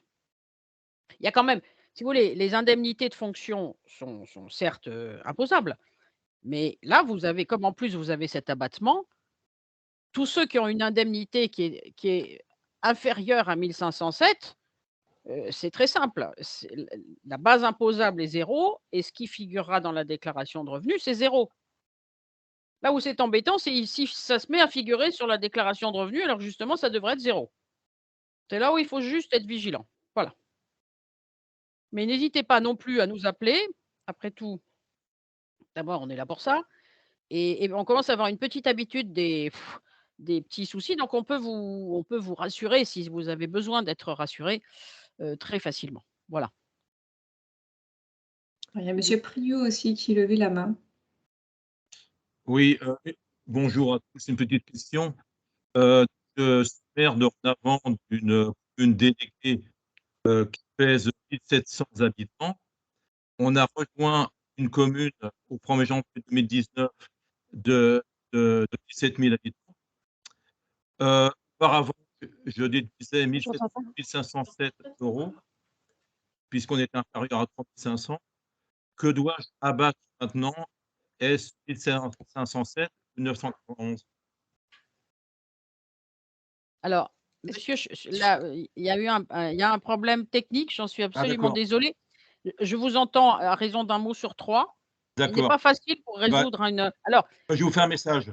faites-moi un mail et je vous D'accord. promets que je vous réponds très facilement. Mais Ça marche. là, à un mot sur 3, je peux pas le faire. Je prendrai des risques. Bon, d'accord.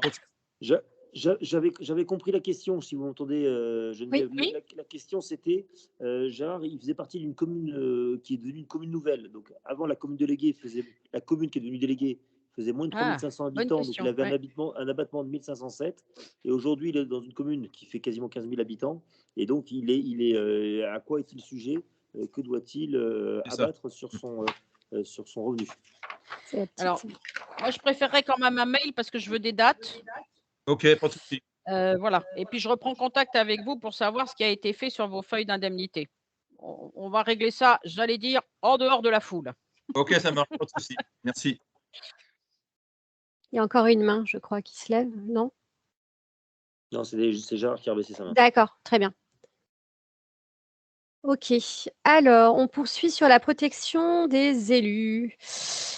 Alors, La juste protection- d'abord, oui. il y avait une petite question tout à l'heure qui était sur la partie précédente finalement et qui arrivait juste à la transition. C'était en cas de décès d'un maire, le premier adjoint, alors c'est marqué premier adjoint salaire du maire, donc j'imagine la question c'est de savoir si le premier adjoint bénéficie de l'indemnité du maire. Le temps de l'intérim, du remplacement, oui, il va pouvoir bénéficier de l'indemnité du maire. Mais pas en cumul de ce qu'il avait déjà. Il va bénéficier, il va pouvoir percevoir l'indemnité du maire le temps de l'intérim et qu'il y ait une nouvelle élection du maire qui intervienne. Alors, ah oui, bon, on verra tout ça. Très bien. Alors, on poursuit ou est-ce que c'est bon à ce niveau-là sur les chapitres précédents? On verra tout à l'heure si vous avez d'autres questions, bien sûr. Donc, comme vous le voyez, les élus bénéficient de 4 niveaux de protection. La protection sociale, donc, qui est assurée par le régime général de la sécurité sociale. La prise en charge des accidents qui va être assurée, elle, par la commune ou le PCI, le cas échéant. La protection juridique des élus, donc également à la charge de la commune ou de l'EPCI. Et enfin, comme on le verra, en complément de tous ces dispositifs-là, l'assurance personnelle des élus qui va être, elle, prise en charge sur leurs propres deniers. S'agissant de la protection sociale des élus, la loi a prévu l'obligation pour tous les élus des communes, des communautés ou des métropoles de s'affilier au régime général de la sécurité sociale en qualité d'élu. Ça a pour objectif, pour les élus qui seraient dépourvus d'une protection sociale en propre, d'être couverts à minima du fait de leur statut d'élu. Normalement, j'espère, vous avez dû remplir, en tout cas on a dû vous transmettre en début de mandat, un formulaire pour s'affilier au régime général de la sécurité sociale. Alors, si vous l'avez vu, c'est un formulaire qui s'appelait demande de mutation et qui a suscité beaucoup d'interrogations à l'époque. Et voilà, c'était via ce formulaire-là que vous devez vous affilier à la sécurité sociale. On ne désespère pas de faire modifier cet intitulé qui est vraiment sujet à beaucoup de questions lorsqu'il est mis entre les mains des différents élus. S'agissant donc en plus de l'affiliation qui s'applique à tous les élus, il y a la notion d'assujettissement aux cotisations sociales. J'en avais parlé tout à l'heure. L'assujettissement aux cotisations sociales, elle va être pour les indemnités de fonction brute seules ou cumulées qui sont supérieures à 1 714 € bruts par mois en 2022. Donc, les élus qui perçoivent un montant supérieur d'indemnité seules ou cumulées, donc supérieur à 1 714 € vont cotiser à la sécurité sociale sur leurs indemnités. Et en plus, il y aura également les élus qui ont suspendu leur activité professionnelle pour se consacrer à leur mandat, donc qu'on avait évoqué précédemment, qui vont avoir leur indemnité soumise à cotisation, donc à l'exception des fonctionnaires en détachement. À côté de cela, nous avons la prise en charge des accidents. Alors, quand on parle de prise en charge des accidents, c'est la commune ou le PCI qui va être responsable de plein droit des dommages corporels ou matériels qui sont subis dans ce cadre-là. Il faut savoir qu'en la matière, il va y avoir une petite distinction à faire entre les maires, les adjoints et les conseillers municipaux délégués qui vont avoir une couverture très large. On entend donc couverture dans l'exercice de leurs fonctions. En ce qui concerne les conseillers municipaux, entre guillemets, simples, donc sans délégation, la couverture d'un accident, la prise en charge d'un accident par la collectivité va être limitée à la participation à certaines réunions spécifiques, séances de conseil municipal, réunions de commission, etc. ou à l'exécution d'un mandat spécial. Donc voilà, à noter que dans ce cadre-là, les élus qui vont subir un accident qui seront couverts par leur collectivité. Je continue rapidement sur la protection juridique des élus. Alors ça, c'est important à savoir, parce qu'en cas de poursuite judiciaire mettant en cause les élus pour une faute commise dans l'exercice du mandat, l'élu est couvert par sa collectivité, par la commune ou par le PCI. La protection, elle est due au maire, mais également à l'élu le suppléant ou ayant reçu délégation, y compris après la cessation de vos fonctions. Ça s'applique également dans le cas des EPCI. Il faut savoir que depuis 2019, depuis la loi dite engagement et proximité, les communes sont tenues, donc à ce titre-là, de souscrire un contrat d'assurance pour protéger, pour prendre en charge la protection juridique de ces élus. Comme vous le voyez, la commune ou le PCI est également tenu de protéger ces mêmes élus et leurs familles également contre les violences, menaces et malheureusement les outrages aussi dont ils pourraient être victimes lors de l'exercice de leurs fonctions. Et là, dans ces cadres-là, de toute façon, la collectivité réparera le cas échéant les préjudices subis qui en résultent. Donc le deuxième dispositif, la protection juridique des élus, c'est un petit peu étoffé avec cette obligation pour les communes en fait, de souscrire des contrats d'assurance. Alors, en sus de tous ces dispositifs, il est nécessaire et même indispensable à notre sens pour les élus de prendre une assurance personnelle. Alors certes, elle sera payée sur vos deniers propres, mais c'est un véritable complément à l'assurance qui est prise par la commune ou par le PCI et qui vous permettra de couvrir l'intégralité des dommages qui pourraient malheureusement, que vous pourriez connaître le temps du mandat. Est-ce que sur ce point de protection des élus, vous auriez des questions? Alors, on va avancer. Oui, j'écoute, si j'entends. Non, personne? OK. Alors, s'agissant de l'accompagnement financier par l'État, qu'est-ce qu'on entend par accompagnement financier de l'État? Alors, l'État va accompagner certaines communes, plus particulièrement les plus petites, pour les aider à supporter des dépenses qu'elles doivent engager au titre de l'ensemble des dispositifs qu'on a évoqués. J'entends par là notamment les indemnités des élus, la formation, comme on va le voir avec la dotation particulière élu local. On verra dans un second temps qu'il y a un certain nombre d'aides financières qui sont spécifiques à certains domaines qui sont versées, comme ce qui est le cas pour les assurances. Vous allez le voir tout de suite. S'agissant de la dotation particulière élu local, alors là, on va vous donner des nouvelles toutes fraîches, puisque les montants de la dotation 2022 sont tombés mardi dernier, enfin ce mardi. Et donc, voilà, les chiffres indiqués sont bien les chiffres à date. Et ce qu'il faut savoir, c'est que pour bénéficier de la dotation particulière élu local, il faut y être éligible. Qui a droit à cette dotation? Les communes de métropole ayant une population inférieure à 1000 habitants et un faible potentiel financier. Et pour les communes d'outre-mer, bon, c'est toutes celles qui sont moins de 5000, ça ne nous intéresse pas là, mais il faut que ça se sache. Si on regarde donc maintenant le tableau et les montants pour 2022, qui, pour information, ont un tout petit peu augmenté, ce qui est intéressant. Les communes éligibles de moins de 200 habitants donc, bénéficieront d'une dotation de 6 062 €. Pour les communes entre 200 à 500 habitants éligibles, donc un montant de 4 547 €. Et pour les autres, donc pour toutes celles inférieures à 1000 habitants, 3 031 €. Donc sous réserve évidemment qu'elles soient éligibles à la dotation. Le cas échéant, il n'y a pas de procédure particulière à faire puisqu'elle est automatiquement versée par l'État. Je continue. Je parlais d'aides financières spécifiques. Pourquoi spécifiques? Parce qu'elles vont concerner 2 domaines particuliers. Attention, c'est uniquement pour les communes de moins de 3 500 habitants.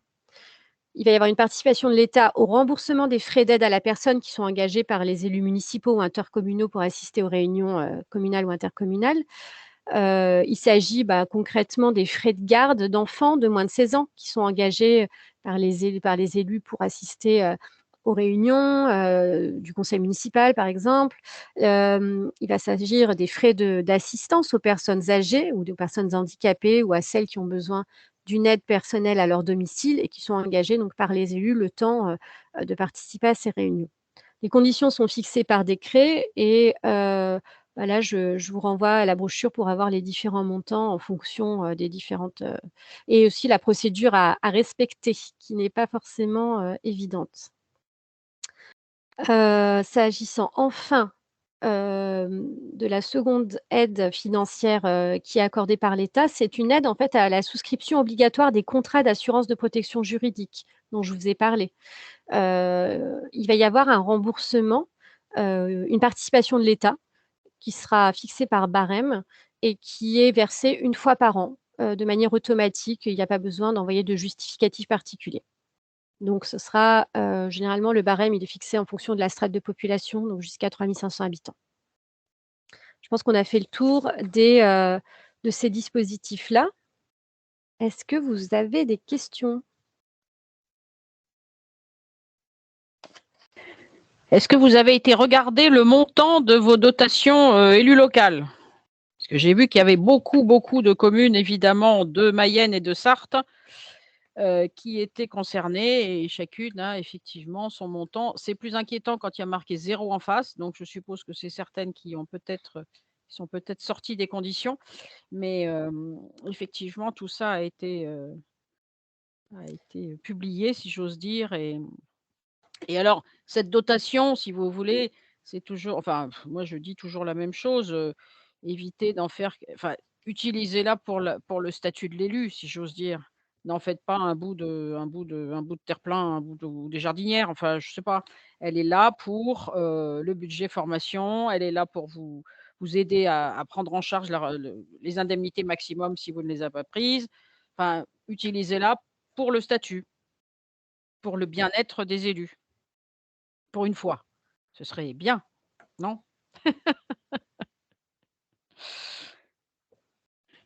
Alors, L'AMF, l'organisation qui défend mieux les élus que les élus eux-mêmes. Merci, oui, merci Geneviève. Moi, je suis très content que vous le disiez comme ça, avec énergie, et de la part de quelqu'un qui n'est pas élu, mais Oui, qui est au service, et puis qui est convaincu du bien fondé. Mais moi, je le dis aussi, hein, ces dotations, on voit dans les conseils des choses un peu compliquées en termes de quasiment. Enfin, le rapport à l'argent en France, il est compliqué. Et le oui. voter publiquement devant tout le monde, c'est compliqué. Mais effectivement, l'AMF a tout fait pour le rendre le plus facile possible.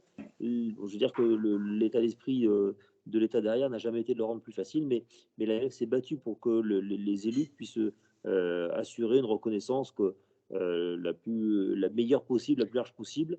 Après, voilà, c'est quand même toujours, ça reste toujours compliqué pour chacun, mais dans les conseils, pas de. Et c'est la même chose sur la formation. On s'auto-censure aussi, et non, il ne faut pas s'auto-censurer. C'est un droit. Tous les salariés ils ont droit. On cotise. Tout à C'est de fait. l'argent qui est versé par les élus et par les cotisations des élus. Enfin, donc voilà, moi j'apprécie le ton sur lequel Geneviève nous l'a dit, quitte à nous remuer un peu, et c'est très bien comme ça, parce que voilà, il y a un enjeu.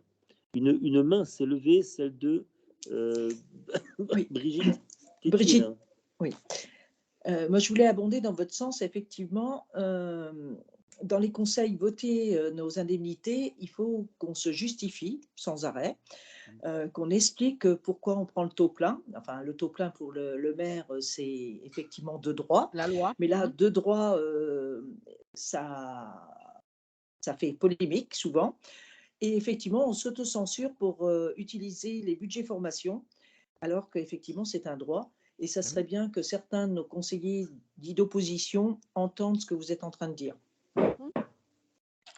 Oui, puis sachant que vos conseillers d'opposition, ils ont droit aussi à la formation. Alors, si vous voulez, Tout à je fait, ne vois mais pas pourquoi ils tout à fait, c'est s'autocensureraient eux-mêmes. En plus, il y a un moment, oui, c'est un c'est peu absurde parce exactement que. pour la formation, c'est tout à fait ce que j'ai dit, que chacun Mhm. pouvait utiliser la formation. Oui, bien sûr. Voilà. Et pour les indemnités, c'est vrai, tout à l'heure, vous avez dit que si on ramenait ça à l'heure, Au tarif horaire, mais au tarif calculez-le. horaire, Oui, oui. oui, oui. Je ne l'ai pas fait parce que j'ai peur de Non, me faire mal. faites-le, c'est très intéressant, vous allez voir. Oui, vous allez vous faire Mais- mal, mais non, mais ça vous permettra d'en parler après. Tout à fait. Oui, et après, le jeu de majorité-opposition, effectivement, il est malsain, mais il ne faut pas Tout à fait. penser qu'il va céder demain. Et il Non. faut effectivement avoir alors, il faut peut-être trouver la formule, il faut peut-être le préparer, il faut peut-être l'écrire, il faut peut-être le dire, il faut peut-être aller voir le correspondant de presse après pour lui demander pourquoi il a 30%, le journaliste, de déduire sur sa feuille d'impôt pour être venu vous voir au conseil. Mais alors, en tout cas, il faut peut-être argumenter et passer des éléments de langage, même auprès de la presse locale quand ça sort. Parce qu'ils adorent ça, effectivement. On Ah parlait bah bien sûr. d'une modification du tableau des adjoints tout à l'heure, avec un maire qui changerait, peut-être un adjoint qui bougerait, donc un de plus, donc une dépense de plus. Une J'imagine que le dépense de journaliste, plus, bien sûr. le correspondant local, ça bosse une commune de 500 ou de 800 habitants, il va quand même trouver quelque chose à redire, il va quand même se dire, et même si c'est une commune de 50 000 habitants, c'est pareil, hein, on a le droit, on peut, et c'est la règle et c'est la loi, et aucun élu ne manque de travail pour peu qu'il ait envie de travailler, et c'est pas l'indemnité qui fait la différence, c'est le travail, hein. La légitimité de l'élu, elle est là, et elle n'est pas dans le montant indemnitaire, qui est un montant indemnitaire. Voilà, donc mais effectivement, on sait que c'est compliqué. Le mot de l'AMF là-dessus, c'est vraiment d'essayer de vous transmettre un peu de cette force-là, pour que, en tout cas, il n'y ait pas d'autocensure, en tout cas. Voilà. Ok, merci. Et Geneviève, c'est vrai, a beaucoup de dynamisme et je vous trouve très rigolote et que ça nous donne un peu de baume au cœur. Ah, c'est bon, là. Non, mais on est là, l'AMF, elle est là pour ça. Vous savez, l'AMF au sens large, l'AMF, les AD, c'est parce qu'après l'exercice de la fonction d'élu est un exercice finalement assez solitaire. Je pense au maire. De temps en temps, c'est pas la solitude du gardien de but au moment du pénalty, mais enfin, ça y ressemble un peu quand même, hein. Et donc, l'AMF, les associations départementales et l'AMF, c'est aussi pour vous dire: «Non, vous n'êtes pas tout seul, non, vous n'êtes pas seul à rencontrer ce genre de mesquinerie». Quand on parle d'argent là, c'est quand même effrayant, et il y a des moyens, et Alors, et si on peut vous donner un peu de force, alors là, on est récompensé, là, vraiment. Alors, au bout Le- de oui, Monsieur Chalumeau avait levé la main, excusez-moi. Oui, ah, pardon.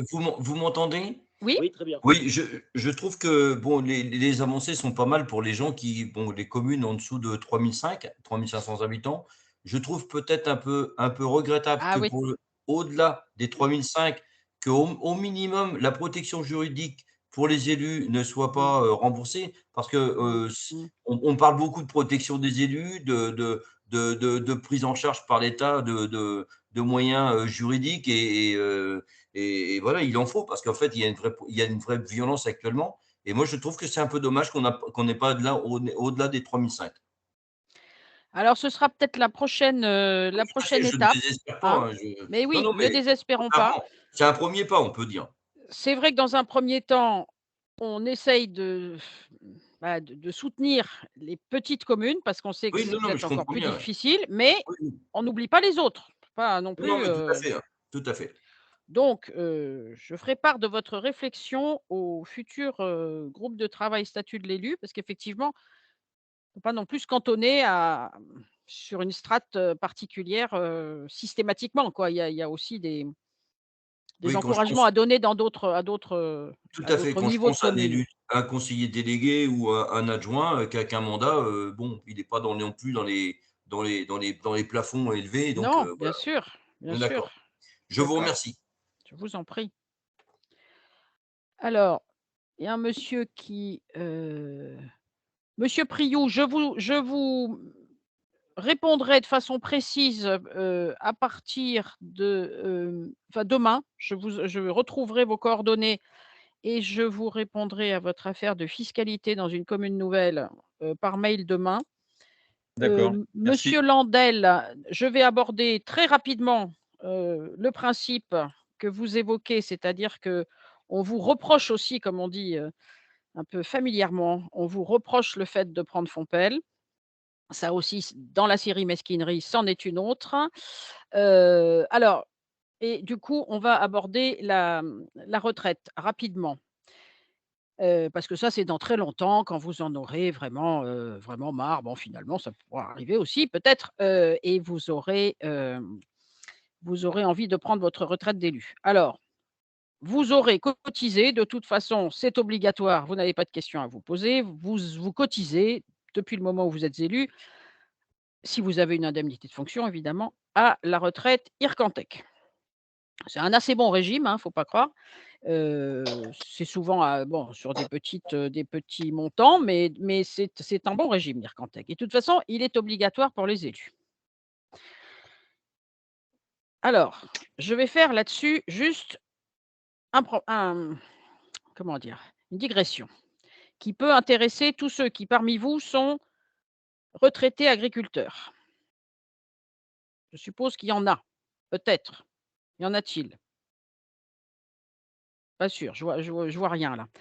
Alors, en gros, l'Ircantec, c'est c'est à la fois une retraite. Moi, j'étais à un moment donné, j'étais contractuelle à l'État, il y a des années, j'ai cotisé à l'Ircantec en tant que contractuelle à l'État. Voilà. Donc c'est un régime de retraite normal, on va dire. Mais c'est aussi le régime automatique et obligatoire des élus. Et en fait, personne ne comprend que quand c'est le régime des élus, bah, c'est un régime tout à fait à part auquel on peut commencer à cotiser à 70 ans. Si vous êtes élu à 70 ans, vous commencez à cotiser à l'Ircantec à 70 ans et vous pourrez cotiser jusqu'à 90 ans si vous vous arrêtez à 90 ans. C'est donc un régime de retraite, on est bien d'accord, qui est un peu particulier. Ah oui, mais alors ça, c'est trop compliqué à faire entendre à tout un tas de technocrates extrêmement complexes et pas très doués en statut de l'élu, il faut bien le dire. Et donc récemment, qu'est-ce que ça a donné comme conséquence? Ça a donné comme conséquence que, sur une excellente intention, d'un parlementaire et du gouvernement mélangés, je ne prends pas parti, de revaloriser les pensions agricoles, les plus petites et de les faire passer en général du stade de 850 € à la somme considérable de 1 045 €, donc en 85 du SMIC agricole, enfin peu importe, c'était ça, on devait arriver à 1 045 €. eh bien, le texte a été rédigé de telle sorte que si on cotise encore à une caisse de retraite, on ne peut pas y avoir droit. Or, nos malheureux agriculteurs retraités, qui sont élus locaux en ce moment et qui donc cotisent à l'Ircantec, ils n'ont pas droit. C'est simple. Donc ça, quand on s'est rendu compte, on a été avertis. C'est d'abord curieusement, je ne sais pas pourquoi d'ailleurs, le Sud-Ouest qui a réagi, le Gers en décembre, ensuite le Tarn-et-Garonne. Enfin bref, on a eu des des dossiers, des élus, effectivement qui donc on a réagi, on a fait un communiqué de presse, on a fait ça j'allais dire exprès au moment du salon de l'agriculture. D'ailleurs, il y a, je sais pas, une revue, La Capitale, qui s'intéresse à ce sujet cet après-midi, me disait-on. Enfin, ça remue un peu. On a effectivement saisi les ministres et on leur a dit: «Écoutez, c'est absurde, cette retraite Ircantec, c'est la retraite des élus. Vous ne pouvez pas leur en vouloir de cotiser à une retraite obligatoire. Enfin, ça commence à bien faire et vous ne pouvez pas les pénaliser, par rapport à leurs collègues, retraités agricoles». Voilà. Les ministres ont réagi et ont demandé, mais là, on est dans une période où on ne peut plus faire de loi, parce que le problème, c'est que c'était dans la loi. Donc en fin février, là, on n'allait pas refaire une loi, on n'allait pas convoquer le parlement exprès pour ça. Donc on s'est retrouvés tous un peu coincés. Les ministres ont envoyé une circulaire, on va dire. Moi, je suis pas sûre que les caisses de retraite, bougent sur une simple circulaire. Donc si ça ne marche pas, bon, dès le nouveau gouvernement, si vous voulez, et le nouveau parlement, on réattaque et cette fois-ci, on fait un amendement législatif pour que ce soit dans la loi et pour que les agriculteurs retraités, par ailleurs élus locaux, ne soient pas pénalisés. Voilà, simple. Alors curieusement, cette pénalisation parce que vous cotisez à l'Ircantec, on la retrouve et ça, je ne peux pas vous expliquer pourquoi. Personne ne sait d'ailleurs. On la retrouve donc souvent dans le domaine agricole, enfin sur la protection sociale agricole. Les échanges avec la MSA de temps en temps un peu vifs et on la retrouve aussi pour les avocats. C'est-à-dire qu'au jour d'aujourd'hui, nous avons plusieurs cas d'avocats qui souhaiteraient prendre leur retraite professionnelle et à qui on dit: «Non, on ne peut pas vous la donner, vous ne pouvez pas la liquider parce que vous cotisez à une retraite, vous cotisez à l'Ircantec». Donc c'est simple, soit ils prennent leur retraite d'avocat, soit ils lâchent leur mandat. C'est quand même on est dans l'absurdité, l'absurdie vaincra sans doute et donc on va remonter au créneau pour que ceci, avec un bref, avec les nouvelles équipes, on va réexpliquer, on va reprendre notre bâton de pèlerin, on va dire: «Voilà, les élus, c'est ça marche comme ça fonctionne comme ça a une retraite, ça ci, ça». Réexpliquer tout le jeu et puis essayer de faire en sorte que tout simplement votre vie puisse être plus simple. Alors l'Ircantec, donc voilà, quelques mots sur le sujet. Sinon, bien évidemment, si vous avez eu plus de 1 714 €, eh bien vous avez, 1 714 € par mois, vous avez cotisé au régime général de sécurité sociale. Vous aurez donc un petit peu de régime de retraite sécurité sociale et puis bien évidemment, grâce à l'intervention tout à l'heure de Fompel, vous n'allez pas vous poser de problème. Vous allez décider de prendre, vous et votre équipe, si elle le souhaite, une retraite supplémentaire et vous allez choisir Fompel parce que c'est celle que l'AMF a créée il y a fort longtemps. Fompel, dès 92, enfin, ou le régime supplémentaire, on va dire, le régime par rente facultatif. Dès 92, on s'est dit: «Il faut protéger les élus». Il faut protéger les élus, là encore, du conseil municipal. Donc une décision de prendre une retraite de type Fompel, on prévient évidemment le maire, si c'est un adjoint. Bref, on prévient, mais le conseil municipal ne délibère pas. Il n'a rien à dire. Dès 92, on s'est dit: «Il faut protéger les élus», effectivement. Sinon, si ça passe devant le conseil municipal, jamais vous ne pourrez prendre un régime de retraite par rente facultatif. Ça, on est clair. Il y aura toujours un mauvais coucheur pour expliquer que les élus se sucrent sur le dos des pauvres citoyens.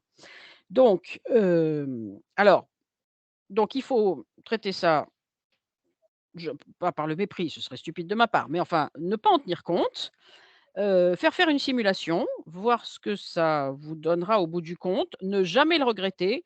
Pour ceux qui ont une activité professionnelle, de toute façon, ça compensera à peine tout le manque à gagner que votre mandat d'élu va causer. Je veux dire, c'est mathématique, hein. Donc ça, on ne réfléchit pas trop et surtout on fait ça en début de mandat. Voilà, d'abord c'est plus clair, effectivement ce que vous allez verser, la collectivité, les collectivités, si vous avez plusieurs mandats, verseront la même chose. Voilà, c'est très simple, ça se décide en début.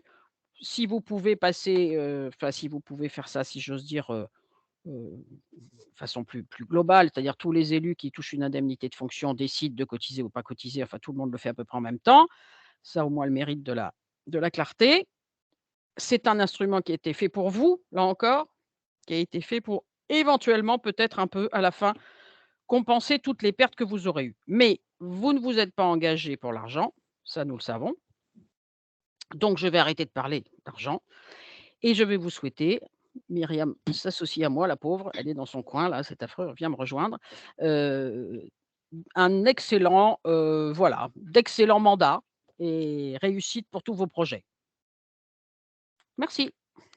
Merci Geneviève, vous êtes arrivée au bout de Merci la à vous. présentation. Effectivement, c'est important de parler du complément et c'est important de dire que, alors pour le coup, puisqu'on parlait un peu cyniquement de la problématique de la publicité mise sur ces régimes, etc. Effectivement, mais dans ces complémentaires, elles existent dans beaucoup d'entreprises. Et ça fait partie d'ailleurs des compétitions. Le gros avantage, effectivement, c'est que ça se décide hors délibération. Bon, voilà, c'est souvent vous ne savez pas qui cotise au Fompel à côté de chez vous, hein, donc, et à côté de vous. Bon, voilà. Donc c'est pas du vol, Non, c'est du complément, c'est effectivement, voilà, c'est un investissement pour soi-même, parce que c'est autant d'argent que vous ne mettez pas tout de suite de côté de votre. C'est vous-même, vous cotisez, hein, c'est bien une cotisation, hein, donc de plus, hein, donc elle est déduite de votre revenu, elle vous vient en moins en trésorerie et elle n'est pas déduite de votre revenu, hein, donc voilà, c'est une cotisation, c'est un effort aussi que fait l'élu pour se préserver de ces vieux jours. Donc c'est bien de le faire comme ça. Clarté, efficacité, dynamisme, me dit-on. Quelqu'un qui demande sa retraite en tant qu'élu doit demander à l'IRCANTEC et à la sécurité sociale. Question très technique. Bah, s'il a cotisé à la sécurité sociale, oui, il va devoir, oui, effectivement. Et à l'IRCANTEC en tant qu'élu, oui. En fait, Et il ça, faut avoir toutes ces caisses. Oui. On peut avoir plusieurs statuts. On n'a pas parlé des libéraux qui n'ont pas trop de lien entre de capacité de droit, ni de retour, ni pendant. Mais je suis vétérinaire libéral, hein, c'est pour ça que où j'étais. Je cotise plus, mais voilà. Donc, je suis devenu élu. J'ai la chance de cumuler des mandats et des annuités, mais j'ai lâché tout le reste. Et donc effectivement, voilà, il y a d'autres statuts, mais j'ai cotisé pour mon exercice vétérinaire dans un autre cadre et j'irai chercher et poser la question de ce à quoi j'ai droit dans le cadre du régime d'avant. Et donc chacun doit aller, effectivement, quand on a plusieurs caisses, il faut aller voir chaque caisse, hein. Alors après, voilà, ça se retrace avec ces gestionnaires de paye, le CDG ou autre. Enfin, il y a des conseils où l'AMF peut aider à trouver les bonnes informations, mais il faut faire attention à aller voir chacun, ça ne vient pas automatiquement facilement tout seul, hein. Oui. On a des agents des fois qui sont dans ces cadres-là maintenant, hein. Mmh. Qui ont fait un peu de privé, un peu de public, et au moment de l'acquisition des droits à la retraite, d'agglomérer tout ça, ont besoin de nos agents pour les aider à le faire, mais c'est pareil pour les élus. Est-ce qu'il y a d'autres questions avant que nous laissions nos jeunes amis de l'AMF à Paris rentrer chez elles, et nous-mêmes pareil, puisqu'on y est déjà des fois?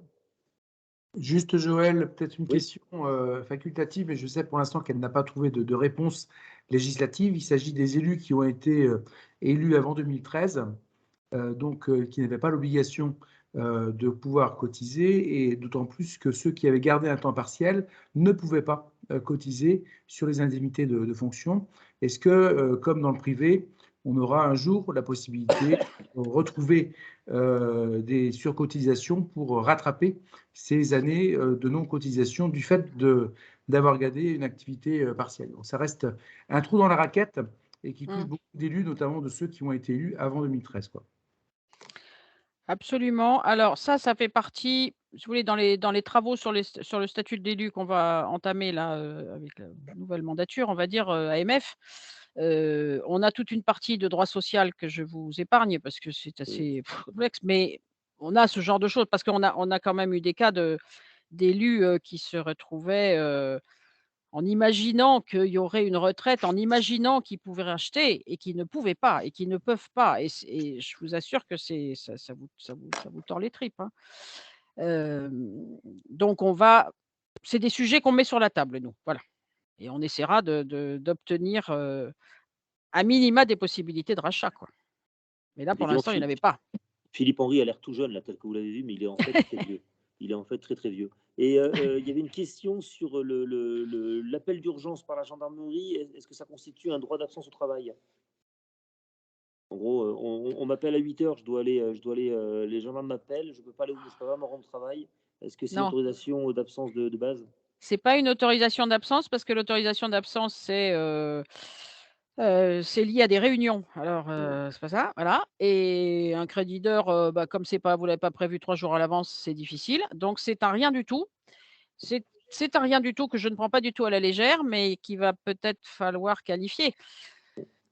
Parce que, après ça, soit vous avez un employeur qui est particulièrement pénible, soit il est compréhensif, parce que si vous êtes appelé par les pompiers ou la gendarmerie, c'est qu'il se passe quelque chose, quoi. Bon, on n'a Il y a- pas il y a- trop de remontées quand même sur ce genre de cas, hein, il faut le dire. Donc, Il y a l'enjeu des tours de garde chez les élus et quelle que soit la taille du conseil d'ailleurs, de se dire que le maire est le premier sollicité, surtout dans les Ah oui. petits conseils, mais qu'après, des fois, effectivement, il ne faut pas hésiter à organiser peut-être des fois des tours de garde, de vigilance ou d'astreinte sur le maire et les adjoints en particulier, enfin les élus indemnisés, c'est Oui. plus logique. Et Pas ça faire existe dans les. retomber tout sur les mêmes, c'est ça, C'est peut-être? ça. Mmh. Et Mmh. puis pour prévoir le jour où on est sûr de ne pas être là, Mmh. que les gendarmes aient quand même un tableau Oui, d'appel. tout à Ça fait. existe, c'est très, très organisé dans les grandes communes où les directeurs pensent à noter les élus les uns après les autres et à faire un tour de garde sur 8, Mmh. 9, 10 élus. C'est moins effectivement le cas dans les petites communes où le maire est plus corvéable, mais où c'est pas toujours pensé. Mais voilà, les gendarmes, normalement, si on leur transmet, ils appellent les bonnes personnes, quoi. Mmh. Mmh. Tac, tac. OK. Et Gérard vous a donné son 06 Geneviève, je pense qu'il y a quelque chose à faire. Et Gérard vous a donné ses coordonnées sur le D'accord. bot de chat. D'accord. Ok. Eh ben, il me reste à vous remercier. On est 19h28, à 2 minutes près, on est dans le timing. Geneviève, vous avez été parfaite, manifestement. Hein, je pense que vous avez fait l'unanimité. Et donc, je vais vous dire à tous une belle soirée. Voilà, soyez sûrs que l'AMF, vous l'avez vu et entendu, est à la défense. Alors, moi, pour le coup, puisque je siège au bureau depuis pas très longtemps, des comme Geneviève, j'en ai d'autres. Hein. C'est-à-dire que les directions de l'AMF sont pleines de gens comme elle et comme Myriam à côté, qui sont des agents, des salariés, pour le coup, extrêmement convaincus de leur mission auprès des élus, et même convaincus de leur mission. Donc, je vous remercie infiniment. Et puis, je vous souhaite à tous une bonne soirée et puis une bonne continuation. Merci. Merci. C'est nous qui vous remercions. Au Bonne revoir. soirée, merci. Merci. Au revoir. Merci, au revoir. Au revoir. Merci, au revoir. Merci beaucoup, au revoir. Au revoir, merci. Au revoir, merci. Au revoir, merci.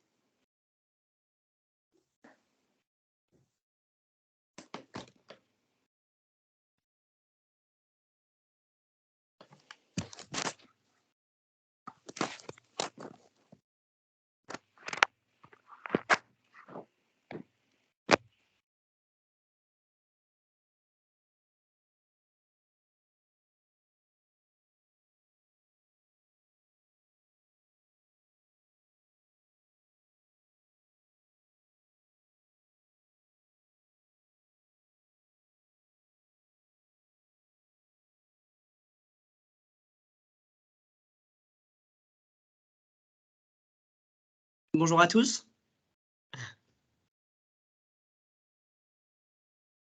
Est-ce que tout le monde m'entend?